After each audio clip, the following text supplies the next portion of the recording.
வணக்கம். சி தமிழ் செய்திகள்.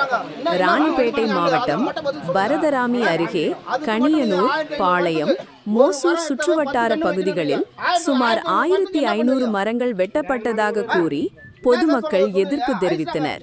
திமிரி வருவாய் ஆய்வாளர் ஆரை ஆனந்தராஜ் பணம் பெற்றுக்கொண்டு மரங்களை வெட்ட அனுமதி வழங்கியதாக குற்றம் சாட்டிய அவர்கள் சம்பவம் குறித்து உரிய விசாரணை நடத்தி நடவடிக்கை எடுக்க வேண்டும் என வலியுறுத்தினர்.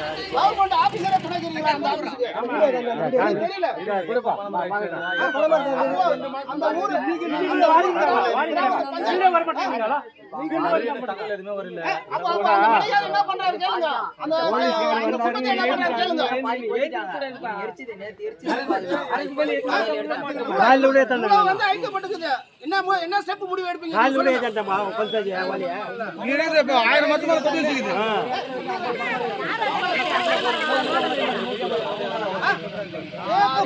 அந்த விவா கூட கேளுங்க.